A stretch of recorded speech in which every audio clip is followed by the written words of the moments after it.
باب المدینہ کراچی کے علاقے لائنز ایریا کی جامع مسجد غلامان مصطفیٰ میں سنت و بھرے اجتماع کا انعقاد کیا گیا، جس میں عاشقان رسول کی بڑی تعداد نے شرکت کی۔ رکن شورا مولانا عبدالحبیب اتاری نے درود پاک پڑھنے اور اس کی برکتوں کے موضوع پر سنت و بھرا بیان فرمایا۔ درود پڑھنے والوں کو مبارک ہو۔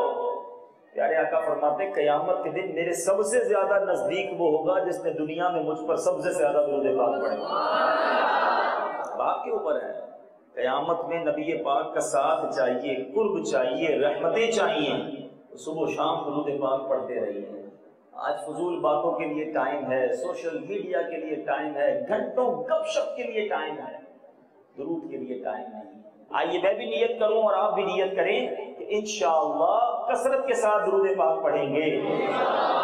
دوسری جانب لائنز ایریا ہی کی ایک اور مسجد امیر طیبہ مسجد میں بھی عاشقان رسول کا سنت و بھرا اجتماع ہوا۔ رکن شورا مولانا عبدالحبیب اتاری نے سنت و بھرا بیان فرمایا اور عاشقان رسول کو مدنی پھولوں سے نوازا۔ سنو صبر کرنے والو، اللہ نے قرآن میں پہلے ہی فرما دیا اور ضرور ہم تمہیں آزمائیں گے۔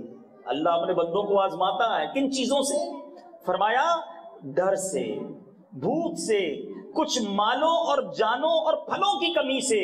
کبھی جان میں بیماری آئے گی، کبھی ڈر اور خوف آئے گا، کبھی پیسے کم ہو جائیں گے، کبھی کاروبار میں نقصان ہوگا، کبھی فیملی میں بیماری آئے گی۔ یہ پہلے سے اللہ نے فرما دیا، مگر جو صبر کریں گے ان کے لیے کیا فرمایا؟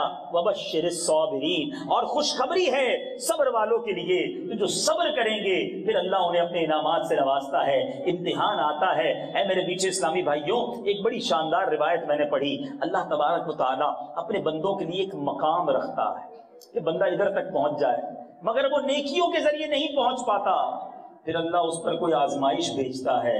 جب وہ صبر کرتا ہے اللہ اسے وہ مقام عطا فرما دیتا ہے۔ اجتماعات کے اختتام پر رکن شورا نے دعا فرمائی اور درود و سلام بھی پڑھا گیا۔